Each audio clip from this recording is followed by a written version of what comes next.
blind, have low vision, or have another print disability which makes reading, holding a book, or turning a page difficult or impossible. The content is copyrighted by the respective publishers. For more information, please visit us on the web at nfradioreading.org.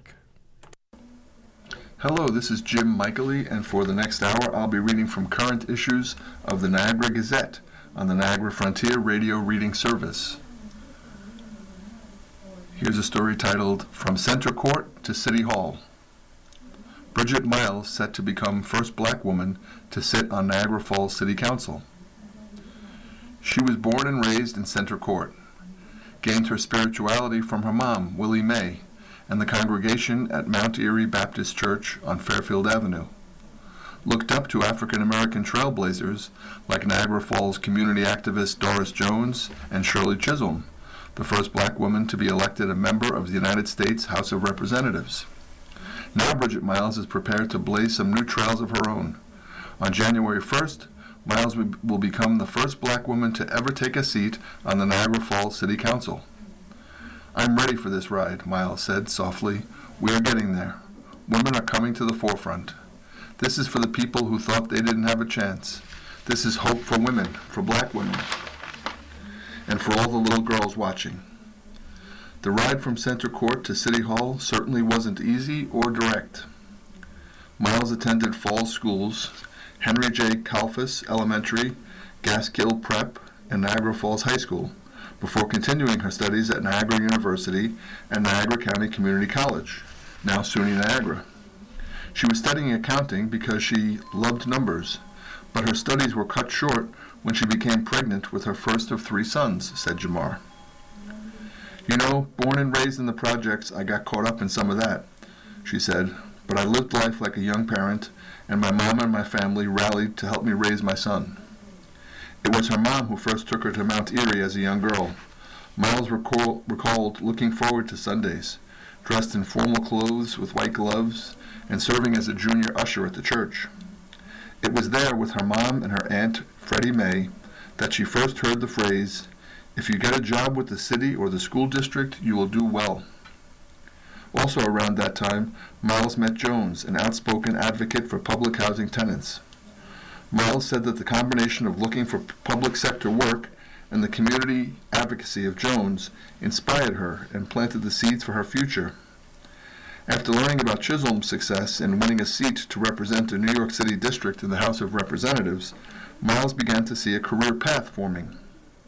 "Chisholm was my hero," she said. "I was so intrigued by what she was trying to do." Miles began a career in government, working at the Falls Water Board, as a city council secretary, and spending 10 years as the executive assistant to Falls Mayor Paul Deister. "I disliked politics," Miles said. "It seemed like it was more about power than about helping people." But in 2024, she had a change of heart. She saw 3 open seats up for election in 2025 on the Falls City Council and decided the city needed help. "I looked out and saw our city has problems, and we needed 3 good people running for city council," Miles recalled. "And then something came over me. I prayed and a voice came to me. And in that instance, I thought, I can do this." The first person she told about her decision was her mom. "I told her, I'm running for city council," Miles said, and she said, "What do we have to do?" Miles said her mom was more into the campaign than even she was. "She was my number 1 supporter." But then, over the summer, came devastating news. She hadn't been feeling well and went to the doctor, Miles said. She was diagnosed with cancer. The disease worked quickly. Willie Mae Clark died on September 3rd, 3 months shy of her 80th birthday. Miles was ready to quit the race. "My mother was my everything. I prayed. I said, God, I can't do this," Miles said, her voice cracking and tears in her eyes. "But I slept on it, and the next day I knew I was carrying my mom with me. I got my strength from God and my mom." On election night, as the votes poured in, Miles was first among the endorsed Democratic Party candidates and 3rd overall. She had won a council seat. "I'm praying and listening to God. I want to do right by everyone," Miles said. "I'm going to fight to make the city better." She said she hoped she could help bridge a deep divide between Mayor Robert Restaino and some members of the council. Miles said she plans to propose a pair of resolutions on her first day in office to begin the process of getting the New York Power Authority and state parks to provide greater financial support to the falls. "We need help and we need partners," Miles said, "but we don't want a handout. We want a hand up." The mom of 3 sons and a daughter says she set up a youth advisory committee to find ways to keep young people from leaving the falls. "We need to hear from them," Miles said. She'll also host a regular podcast from her council office to improve communication with residents and take a hard look at homelessness and mental health issues in the city. "I feel a spiritual connection to this," Miles said. "I'm standing on the shoulders of Doris Jones, Shirley Chisholm. I need to make them proud." A bigger and better New Year's Eve ball drop. Twin Cities getting a lift for December 31st's festivities. North Tonawanda. Twin City officials and business owners are gearing up for what they hope will be the biggest and best New Year's Eve celebration they've had since the event was resurrected 3 years ago. During a press conference on Friday at Frankie Primo's Plus 39 restaurant on Webster Street, North Tonawanda Mayor Austin Tylek and Tonawanda Mayor John White announced plans for this year's event, which will include a free fireworks show and a ball drop visible from both sides of the Renaissance Bridge, which connects the 2 communities. That's really what it is all about, bringing both Tonawandas and really the region together to celebrate the new year and kick it off right with a lot of positive attitude leading into 2026, Tylek said. White and Tylek were instrumental in returning the New Year's Eve ball drop event to the Twin Cities. White called it a win-win for both sides of the Erie Canal at Gateway Harbor. "We love this event because it brings both communities together and it's exciting for us," White said. "We do this because what happens in North Tonawanda benefits the city of Tonawanda."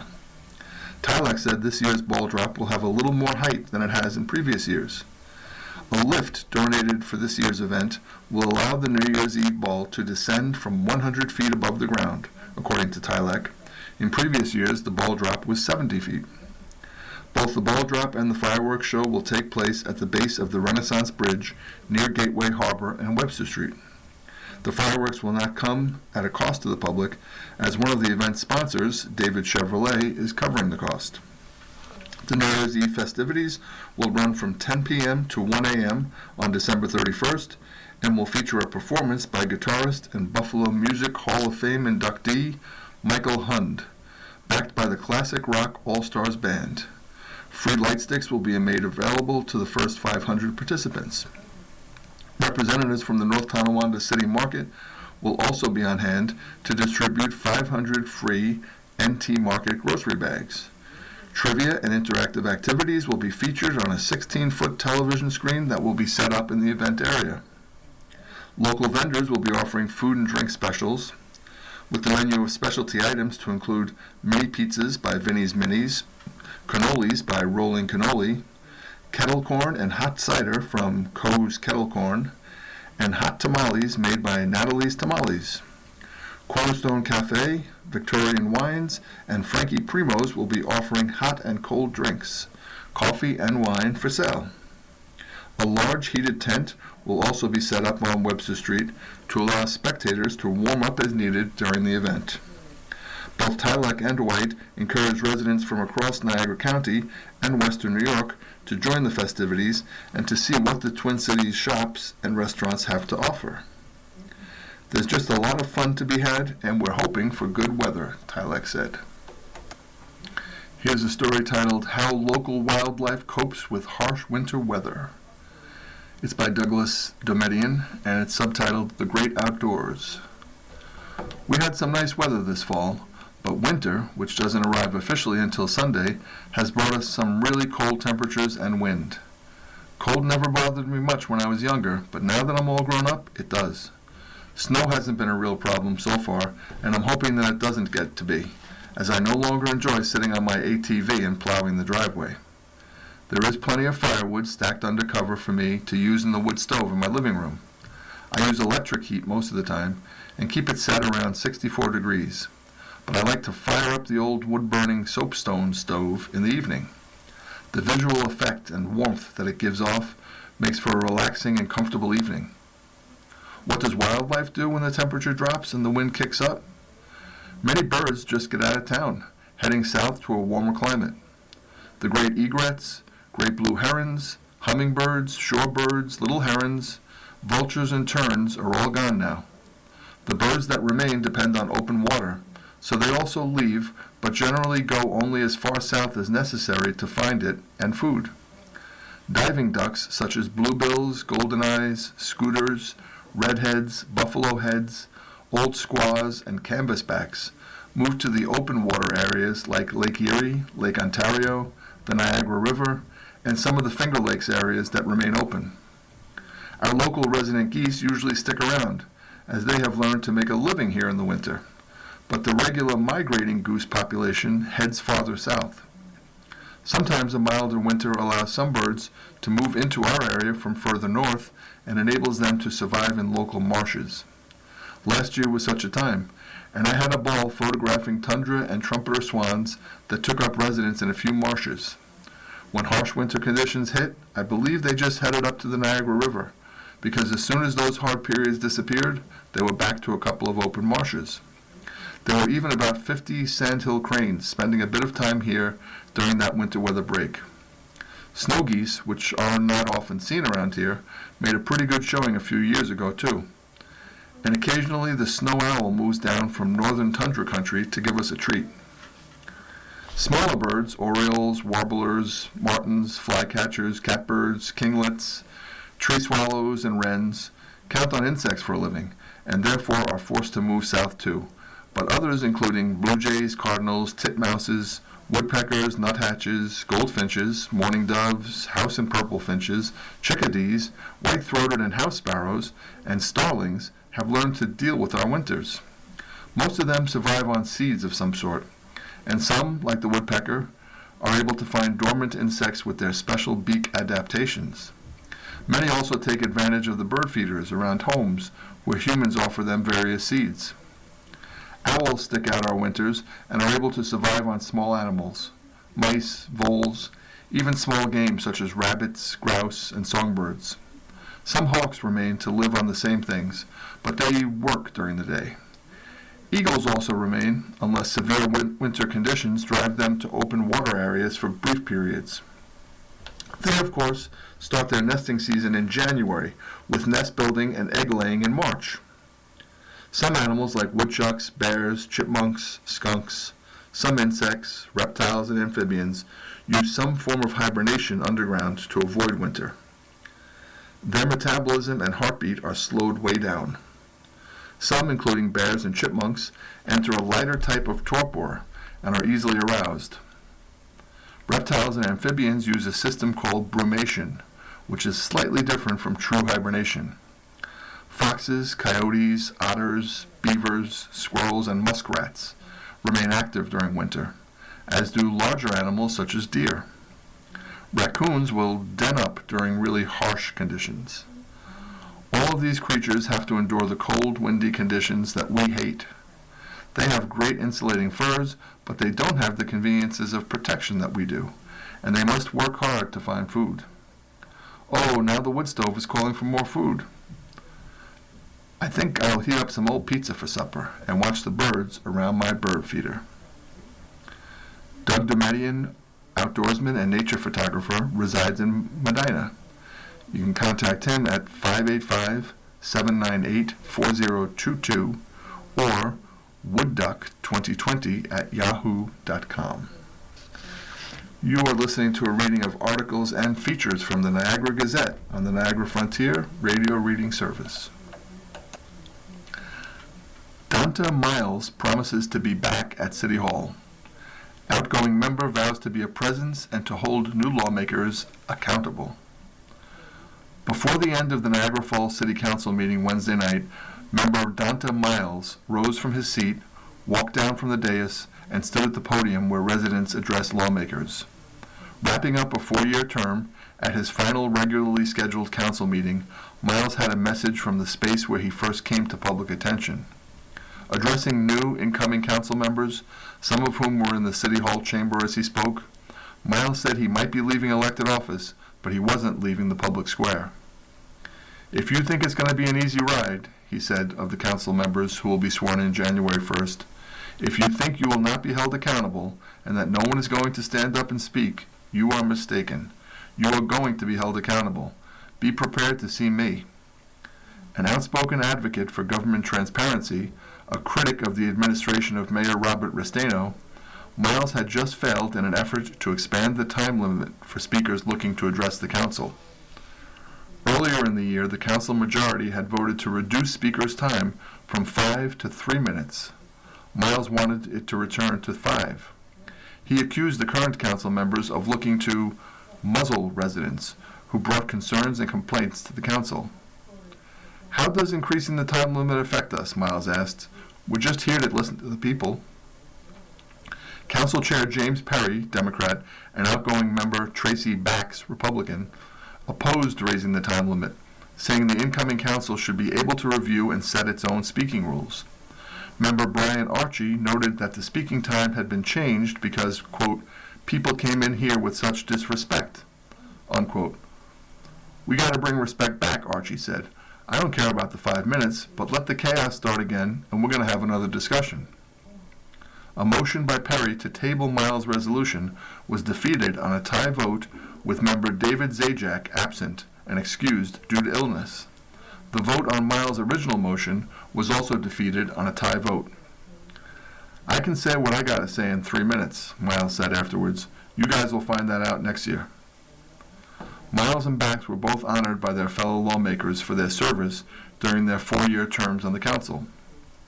In their last item of business for 2025, the council members voted unanimously to appoint Falls Water Board member James Dean to another 3-year term at the agency.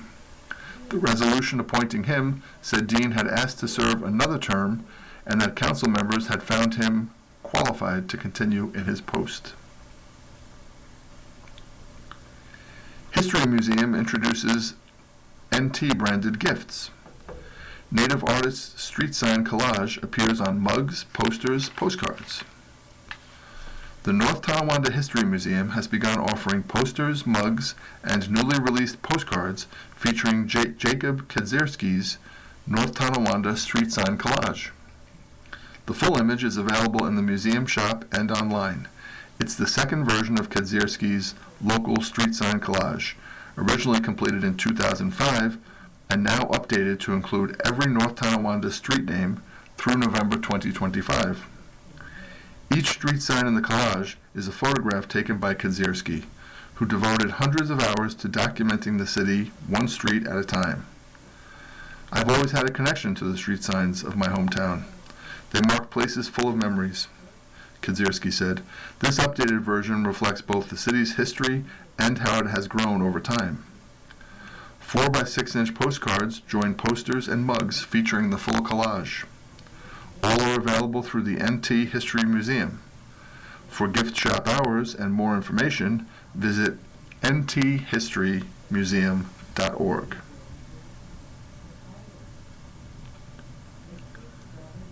Old Stone Church and Chapel hosting Christmas Eve services. All are welcome to Lewiston Niagara Falls High School services. All are welcome to attend a candlelight service in the historic Old Stone Church in Lewiston. The family-friendly service will include carols and sacred readings and will begin at 4 p.m. It will be led by Reverend Carol Beard. Robert Hull, music director for the church, and renowned Western New York organist will be directing the choir. The church, established in 1817, is the oldest and most historic in the village. It played a significant spiritual role in many of Lewiston's most historic milestones. Of particular note was its place in the history surrounding the Underground Railroad. During this important Civil War period, a bright light was displayed in the Old Stone Church steeple, a signal to our Canadian neighbors that slaves were about to be transported across the Niagara River to their shores and freedom. First Presbyterian Church is located at 505 Cayuga Street. Parking is available in front of the church and in a large lot directly behind. The church is handicapped accessible, and members will be available on Christmas Eve to assist those with ambulating issues.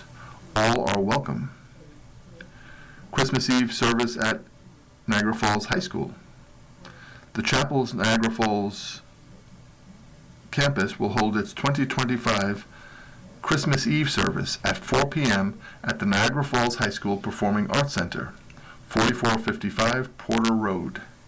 Due to space limitations at the campus and the anticipated number of attendees on Christmas Eve, the larger venue will allow the church to welcome guests comfortably and safely. Mark Cushing, Niagara Falls campus pastor, emphasized that this announcement is intended as a friendly, community-minded update, not an attempt to draw people away from their home churches during the holiday. Christmas Eve is a cherished day in the life of the church, rich with tradition for families and congregations alike. On this night, we celebrate the glory of God revealed to us in the person of Jesus and conclude the Advent season with the arrival of our King, Cushing said. Our hope is that everyone in the city of Niagara Falls will find their way to a church where they can reflect on the true hope found in Jesus. For those who do not have a church home or do not regularly attend anywhere, the chapel extends a warm invitation. Nobody should be alone at Christmas, said lead pastor Jerry Gillis. That's why we have created additional space for our Christmas Eve service, so anyone in the community can join us. This is a one-time change of venue for Christmas Eve only. Regular Sunday services remain at the chapel's Niagara Falls campus each week. From the features section, here's a story in the Niagara Discoveries column titled A Vanished House in Old Tony Part of Lockport. At this time of year, many people return to the homes they grew up in or visited when children or young adults, when these houses are still occupied by family and friends. Family homes offer a chance to recall memories of past days. Very often today, the family home no longer exists for one reason or another, but the recollections of earlier days still linger. There were many houses in Niagara County that fall into the latter category. Most of those we will never know about, or the people who lived in them, but occasionally a photo comes to light of a vanished old house whose story wants to be remembered. The stone house that once stood at 140 Genesee Street, Lockport, was built in the early 1830s by Alonzo T. Prentice. He was born in New Hampshire in 1799 and went first to Buffalo before settling in Lockport in 1823. While still living in Buffalo, Prentice married Emmeline Rockwell of Oneida County. Prentice opened a jewelry store on Canal Street and a few years later moved his business to the south side of Main Street. Prentice's jewelry business must have done well in the early 1830s, as he was able to build a large stone house at the southeast corner of Genesee and Pine Streets for his growing family. 9 children were born between 1824 and 1847. But the financial panic of 1837 caused hardships for many families, including the Prentices, and he was forced to sell the home. The Prentice family moved into a house on LaGrange Street and later to South Pine Street, beyond High Street. Emmeline passed away in 1864 and Alonzo died in 1872. They are buried in Glenwood Cemetery with 4 of their children. General John Jackson, who bought the Prentice house at Genesee and Pine Streets, came to Lockport in 1821 at the age of 17. It is reported that he bought a lot on Buffalo Street, built a clay oven atop an oak tree stump, and began making and selling crackers stamped with the word Jackson on them. Within a short time, he constructed a small frame bake shop, and with his brother Uriah, commenced making bread as well. Jackson began buying lots on Buffalo Street between Cottage and Saxton Streets and erecting wood frame buildings to serve as shops and businesses for the growing village. In 1825, he married Louisa LaValle. In 1833, Jackson's block of stores on Buffalo Street were destroyed by fire, and he didn't waste any time rebuilding, but instead of wood, the new structures were constructed of brick and became known as Jackson's Block. Those buildings survived for 140 years until urban renewal took them down in the early 1970s. In 1837, Jackson purchased the stone house on Genesee Street from Alonzo Prentice. That same year, tensions arose between the United States and Great Britain in what became known as the Patriots' War. Jackson was made a brigadier general of the 5th Brigade of the New York State Militia, and in December 1837 he was ordered to station his troops on the U.S. side of the Niagara River, opposite Navy Island, to ensure that no one crossed over to assist the Patriots on the island in their attempt to invade Canada. The mission of this brigade was to preserve the neutrality of the United States, unless an invasion by the British on American soil deemed otherwise. Eventually, the rebels were arrested and the hostilities subsided.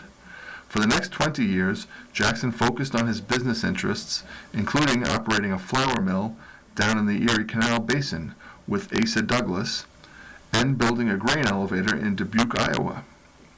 Jackson died suddenly on April 17, 1875, at age 71. He and several family members were originally buried in a mausoleum in the Grace Episcopal Cemetery on Lincoln Avenue near Pine Street.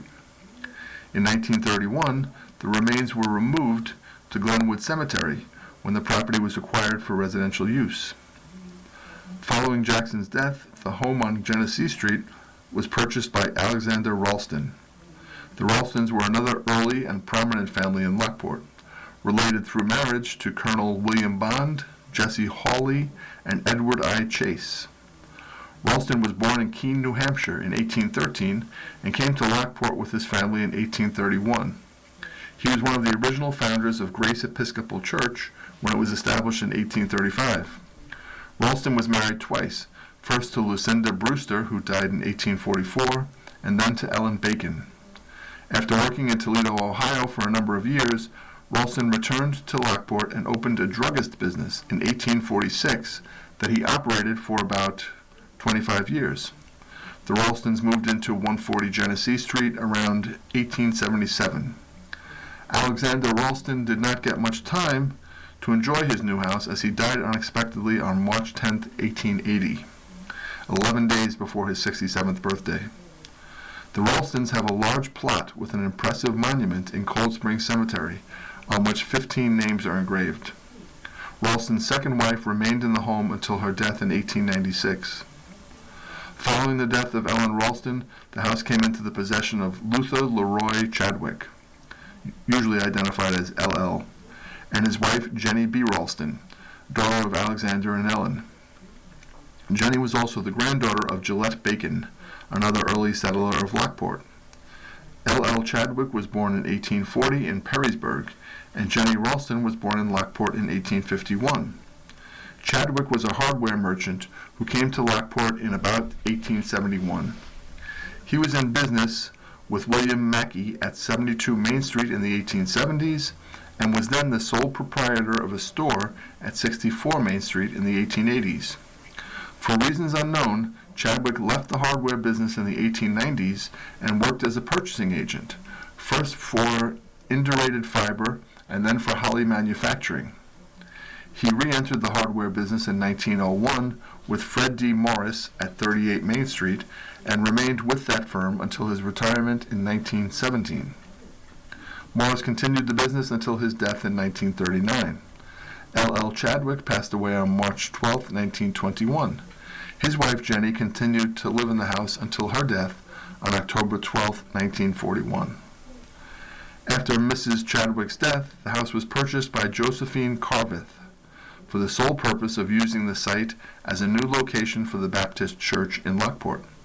The old church, a block away, was too small for the growing congregation. Because of World War II, building materials were scarce, so it was not until 1951 that the 120-year-old stone house was taken down to clear the site for the building of the church, thus ending a connection to several of Lockport's leading families. The cornerstone was laid on June 1, 1951, and the new church was dedicated in September of 1952.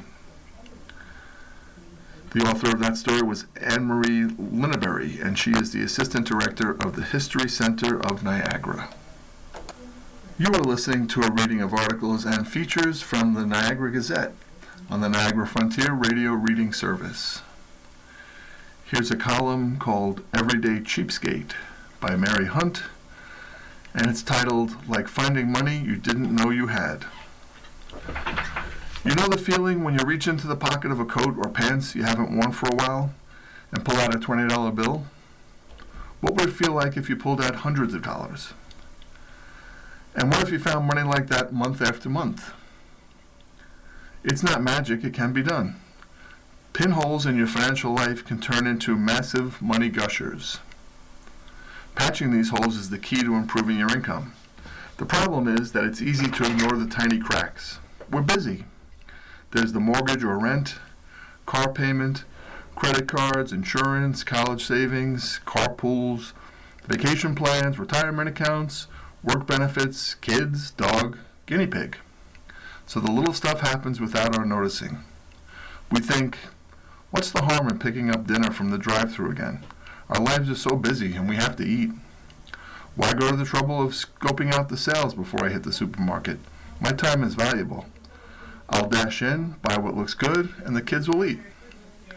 Why pay more than the minimum payment this month? It won't make that much difference in the long run. Forget generics. They're inferior to the brand name in every way, and for sure not at all reliable. Those kinds of small, seemingly innocuous everyday financial decisions that pop up regularly can end up costing thousands of dollars a year. Consider the following. It now costs at least $40 to feed a family of 5 at any fast food drive-thru. The food will be marginal in both taste and nutrition. You could prepare a much tastier and more nutritious meal at home for $20. Easy. Do the math. If you get fast food twice a week, you're letting $2,080 leak out of your life. 52 times 40 equals 2,080 every year. If you are diligent to buy your supermarket food items only when they are on sale, don't worry, everything goes on sale in a typical supermarket in a 12-week rotation. You'll cut your grocery tab by at least 50%. The difference between full price and sale price is stunning when everything in your cart is on sale. It'll take you 10 years and cost you an additional $10,000 in interest alone on a $10,000 credit card balance if you pay only the minimum amount required. See how easy it is for slow leaks to turn into big money blowouts? Just imagine those little leaks draining money from your bank day after day, month after month. Insisting on brand loyalty is another common money leak. Sure, we all have our favorite brands, but opting to pay double for things that don't really matter adds up to one big waste of money. You can plug this money leak by opting for the store or generic brand whenever it makes absolutely no difference. Flour, sugar, salt, spices, milk, eggs, meat. All these items must adhere to the same federal standards regardless of brand. Pain relievers like Advil and Aleve all have generic alternatives that share identical ingredients for half the price. Read the labels to compare. And when a cheaper alternative does not make the grade, return it for an exchange or refund. Generic or store brand clones are at least 25% cheaper than the name brand equivalents. But don't assume anything. Always check and compare. And when a cheaper alternative does not make the grade, when it comes to your finances, these seemingly indetectable cracks in your checking account, credit card debt, food tab, and other household expenses can seriously sideline your dreams. I'm honored that you've chosen to let me help you patch them up. Mary Hunt is the founder of EverydayCheapskate.com, a frugal living blog, and the author of the book, Debt-Proof Living. This story is titled, Is Cash King When It Comes to Holiday Gifts? What Americans Think About Giving Cash as Christmas Presents. New York. Welcome to Exhausted America 2025. Most adults are more than a little fine with doling out cash as gifts, and many plan to be asleep before midnight on New Year's Eve, according to a new AP-NORC poll. About 6 in 10 Americans say cash or gift cards are very acceptable as holiday presents, but they're much less likely to say that about a gift that was purchased secondhand or regifted. according to a new poll from the Associated Press NORC Center for Public Affairs Research. Cash is okay for the grandkids, I guess, said Nancy Wyant, 73, in rural central Iowa, but I'm a gift giver. Come New Year's Eve, she'll be fast asleep before 2026 rolls around. At our age, we don't do anything, the retired bus driver said with a laugh of herself and her live-in partner. He's set in his ways. They'll be joined by the 44% of Americans who say they will not stay up to greet 2026, according to the poll. About half of U.S. adults age 45 or older won't make it to midnight, compared with about one-third of adults under age 45. Consider 23-year-old Otis Phillips in Seattle, an outlier for his age. He too will turn in early. It's one of the holidays that doesn't really feel special to me, said the master's student. Most say cash makes an acceptable holiday gift. Cash is a safer gift for younger adults. The poll found about two-thirds of Americans under 45 say cash is a very acceptable holiday gift, compared with about 55% of adults aged 45 or older. Everything's too expensive nowadays, and I don't want to go buy a gift for somebody and then it turns out they don't like it. So, cash, said Gabrielle Antonucci, 26, a ski resort cook in Alaska, about an hour outside of Anchorage. Most people at least grudgingly accept various gift types, with about 9 in 10 saying cash or gift cards are at least somewhat acceptable, and about 6 in 10 saying the same for second-hand gifts and re-gifted items. Teresa Pedroza, a 55-year-old mom of 2 adult sons in Central Florida, is mostly not on board. I don't like it when kids say they want cash, or I should get teenagers gift cards, she said. It kind of takes some of the charm away from gift giving. But she acknowledged reaching for cards a time or two out of convenience. About 3/4 of adults under age 45 say second-hand gifts are at least somewhat acceptable, compared with about 6 in 10 adults aged 45 or older. About 4 in 10 adults aged 45 or older say second-hand gifts are somewhat or very unacceptable. Many keep holiday decor up beyond the new year. It's not just your pesky neighbors who leave their holiday decorations up into January. About 1/3 of U.S. adults say they'll leave them up after New Year's Day. Handmade tinsel and fake imported trees. Americans like artificial Christmas trees, even though few are made in U.S. and prices are up. On a recent December day, Mark Latino and a handful of his workers spun sheets of vinyl into tinsel for Christmas tree branches. They worked on a custom-made machine that's nearly a century old, churning out strands of bright silver tinsel along its 35-foot length. Latino is the CEO of Lee Display, a Fairfield, California-based company that his great-grandfather founded in 1902. Back then it specialized in handmade velvet and silk flowers for hats. Now it's one of the only companies in the United States that still makes artificial Christmas trees, producing around 10,000 of them each year. Tariffs and trees. Tariffs shone a twinkling light this year on fake Christmas trees, and the extent to which America depends on other countries for its plastic fir trees. Prices for fake trees rose 10 to 15% this year due to the new import taxes, according to the American Christmas Tree Association, a trade group. Tree sellers cut their orders and paid higher tariffs for the stock they brought in. Despite those issues, tree companies say they aren't likely to switch large-scale production back to the U.S. after decades in Asia. Fake trees are labor-intensive and require holiday lights and other components that the U.S. doesn't make, said Chris Butler, CEO of the National Tree Company, which sells more than 1 million artificial trees each year. Americans are also very price-sensitive when it comes to holiday decor, Butler said. Putting a Made in the USA sticker on the box won't do any good if it's twice as expensive, Butler said. If it's 20% more expensive, it won't sell.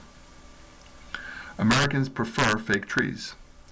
About 80% of the U.S. residents who put up a Christmas tree this year planned to use a fake one, according to the American Christmas Tree Association. That percentage has been unchanged for at least 15 years. Mac Harmon, the founder and CEO of Balsam Brands, which sells hundreds of thousands of balsam hill trees each year, said Americans like to set up their trees on Thanksgiving and leave them up for weeks, which dries out fresh-cut trees.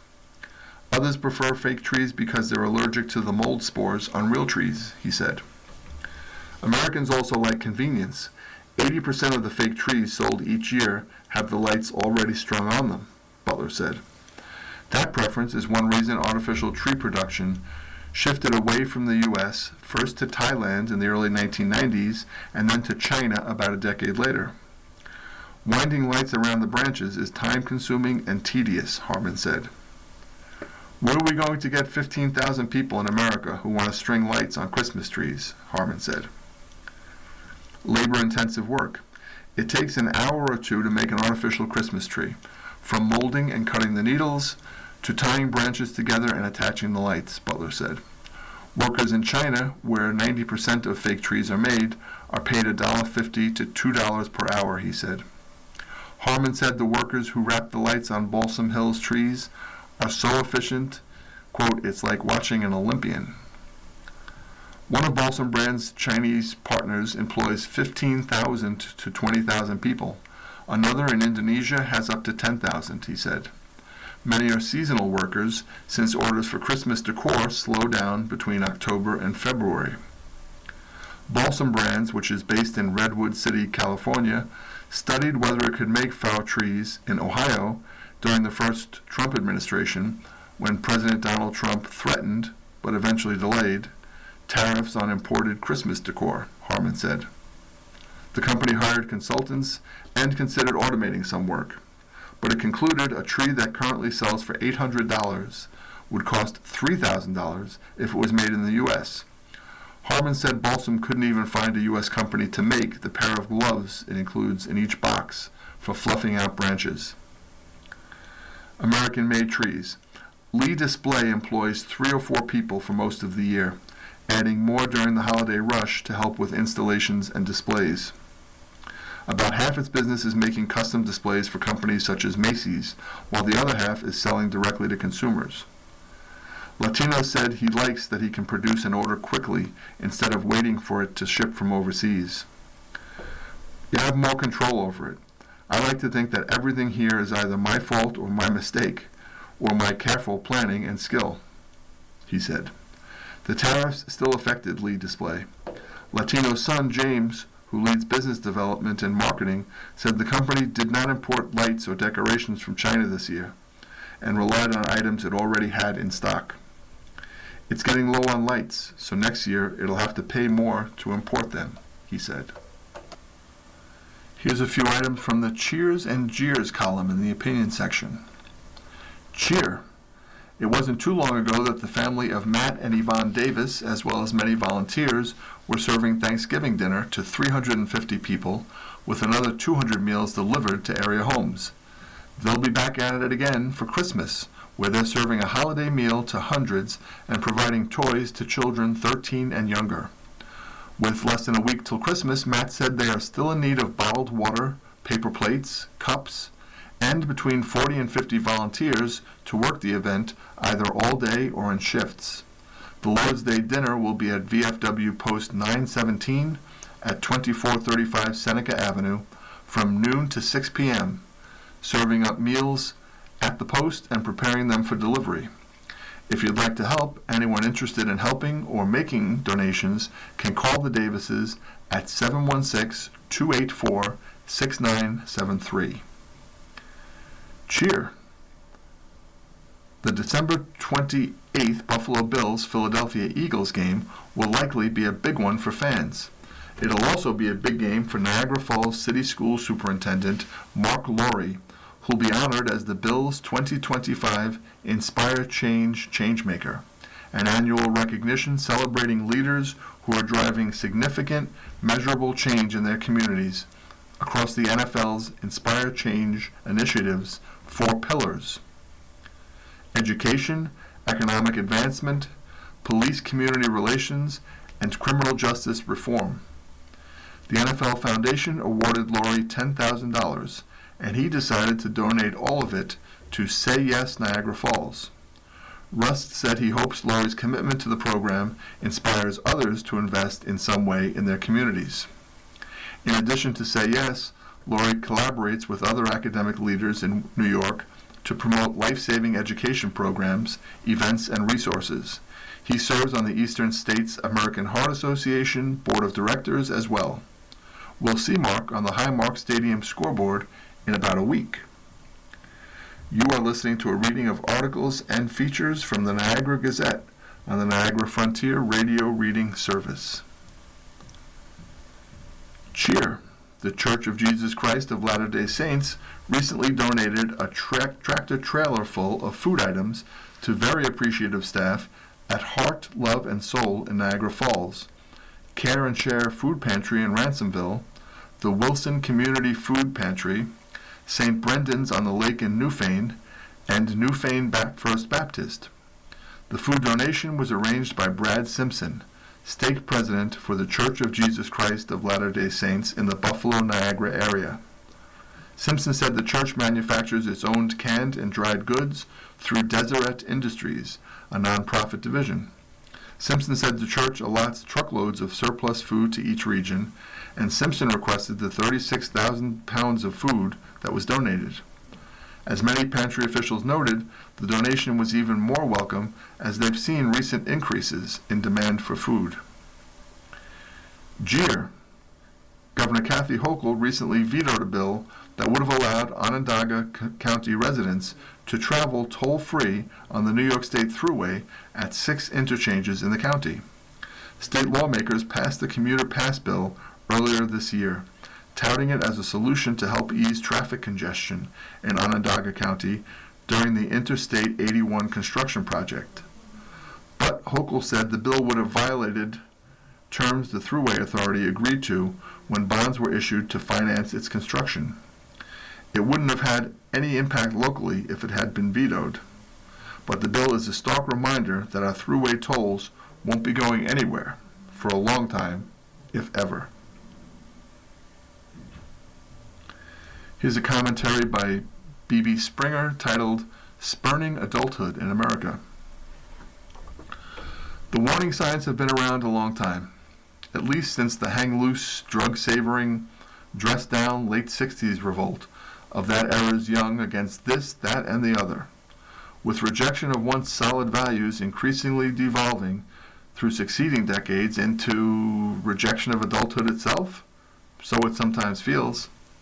Think of the contrast between Hugh Beaumont, Barbara Billingsley, so believable and authentic as Beaver's parents, versus the lead characters in Seinfeld or Friends, still grappling quite late in life to become settled. Or of bands like the Count Basie Orchestra, giving way to the Electric Prunes or Canned Heat. Not to mention punk rock groups like the Adolescents, and others treated in Pat Blazehill's egregiously titled Someday All the Adults Will Die. But even in society well beyond the world of pop music or Tinseltown, this trend seems to be widening, with the result that the current atmosphere seems ever more puerile, stemming from the Latin pure for boy. Too many under 30, even 40, don't apparently want to embrace this thing called adulthood, or let's say fully responsible adulthood. Instead, they prefer playing when possible, including at protests of various sorts, some nonsensical and potentially violent. Parents? Yes, there are indeed young parents, thankfully so, but too frequently at that crucial enterprise, one observes in the shibboleth, comparative babies raising babies. So it sometimes seems. We've all witnessed poor kids acting out via screams, twisting, face-making, just to get some positive attention from cell phone distracted elders. Giving such attention should be easy, but not invariably for the puerile. Rare theme of this trend growing in the general culture, one strand among many. There used to be an American elite to aim for, model on, and try and inhabit. Yes, a mainstream worth embracing. Instead, large amounts of today's not-so-young get off on their own narrow-gauged, self-centered amusement realms, within which there's a slew of possibilities. Think sports betting, Instagram, video games, and so forth. Ah me, when life starts legitimately as a game, patty cakes, but remains one as adulthood should take over, ain't such a development worth noticing? While by contrast, grimly adult Chinese communists make inroads everywhere, and even within the U.S. itself. Or brutally adult Putin sees East European conquest as just fine. Not to mention Iran's soberly clad, terror-backing, nuke-hungry leaders. Do our many apparently callow care enough about all that? Realizing that this comfy world they currently enjoy should be quickly cancelled? Not enough, it seems. Better to immerse oneself in fantasy flicks, or even beer-guzzling extravaganzas. That's what happens, I guess, when one is spoiled. Though many older types, me included, aren't immune either. The latter, too, bicycle like kids around senior-centered developments, and growingly in easy-living states like Florida or Arizona. When you're part of an inheritor class, me again included, such puerility, I suppose, becomes a handy lure. When you owe big time to Edison and Ford, Salk and Sabin, Gates and Jobs, and don't acknowledge that, it's easy to stay, well, Peter Pan-like. Therein lies the problem, not even realizing how much one takes for granted. Feeling via magical thinking that all these toys of sorts, these lulling tech aids, just plop down from the sky, leaving one free to be a pleasure-savoring, playing boy. Yes, it's now, partly due to the nature of these toys themselves, especially the electronic ones, puer ludens, riffing off the original adult-oriented Latin phrase, and even as middle age approaches. All too, those barbaric waters keep rising everywhere, including in our own downtowns. Barbaric talk, barbaric thuggery, barbaric drug peddling, easy to know about and see. So let's just play and forget it all, staying in the figurative sandbox, simply indulging whenever possible? Ah me, I can certainly hear your quibbles, one being who, in whatever generation, doesn't want to indulge at times. Round-the-clock gravitas would be a drag, right? You mean you, oh sage one, don't sometimes flip aimlessly at channels or pig out on chocolate? Point well taken, but I still think puerility and the constant rejection of adulthood have been increasing here versus myriad adults in tougher environments abroad, those who simply can't emulate such trends, and who may not put up with our infantile hijinks much longer either. That was a commentary by B.B. Singer, and it says B.B. Singer has taught at several area colleges. Here's a gardening column by Friede Stengland, titled Amaryllis, the Darling of Christmas Blooms. Oh, Amaryllis, you indeed are the belle of the ball. It matters not if you dress in white or blood red, or colors in between, you are the head turner of the Christmas parade. Several amaryllis blooming at the same time on an entry table, or being used as a centerpiece, or included in the main table centerpiece arrangement will make you look twice. Very nice indeed. While flashy, amaryllis do not have enough scent to offend any neighbors. They make a true architectural statement wherever they are placed. They last longer than a week, so they beat cut flowers in endurance. If they are cared for carefully, they may return for another engagement next Christmas season. Such a bulb. Amaryllis hibistrum is a native of the South African coast. However, now it grows in areas of Central America and South America that have a warm, mild climate year-round. Amaryllis is a houseplant in our climate. The bulbs get bigger with age. Most gift bulbs run from 30 centimeters to super double XL jumbo, 36 to 40 centimeters, 14 to 16 inches in circumference. Sprite amaryllis are smaller in height and bloom size. Blooms come in white, pink, reds, oranges, blends of color, and blood red. The contemporary meaning of the amaryllis flower is strength, beauty, determination, and love. The Huntington's Disease Society of America uses the amaryllis flower as a symbol of strength, determination, and hope.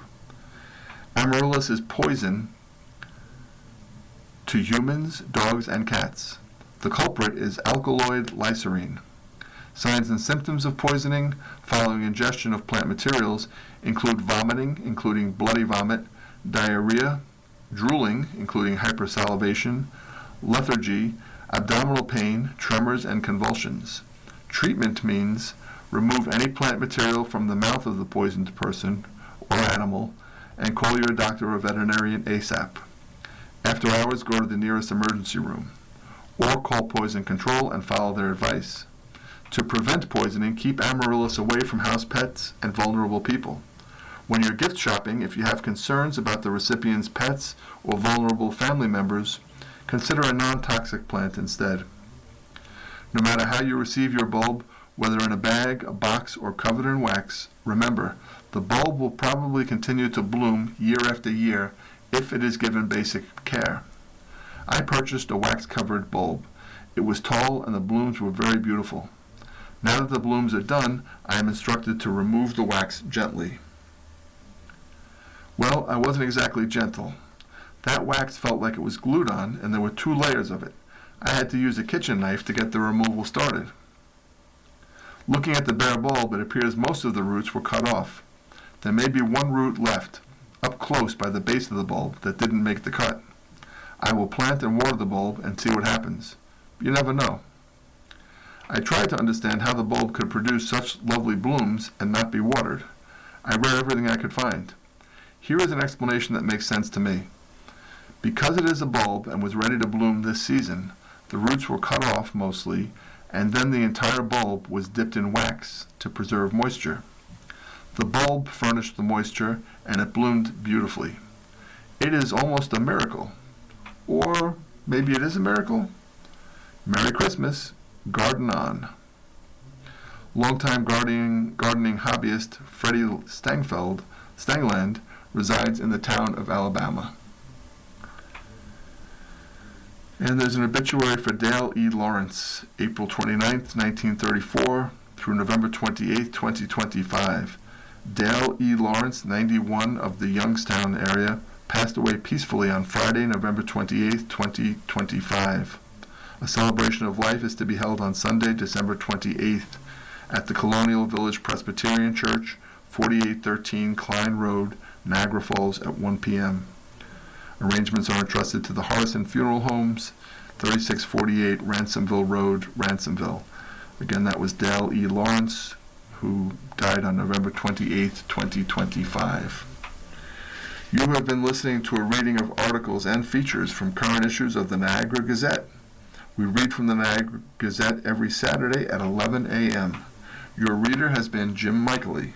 Thank you for listening. Coming up next in the Niagara Frontier Radio Reading Service, we have a reading of the Dunkirk Observer. Following that at 1 o'clock, we have a reading of some of our Northtown Bee papers, including Amherst, Clarence, Cheektowaga, Lancaster, and Depew. And then at 2 o'clock, we have the Southtown Bees, which includes Orchard Park, the Hamburg Sun, the East Aurora, and West Seneca papers. Stay with us for these readings and more. You're listening to the Niagara Frontier Radio Reading Service. Radio Reading broadcasts daily readings 24 hours a day of newspapers, magazines, and books to people who are blind or have a print disability and are provided reading radios. Radio Reading's broadcast signal is provided at no charge by WNED. From broadcast studios at 1199 Harlem Road, Radio Reading continues our almost 40-year tradition of award-winning service. For more information on the Niagara Frontier Radio Reading Service, call 716-821-5555.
following program is intended for listeners who are blind, have low vision,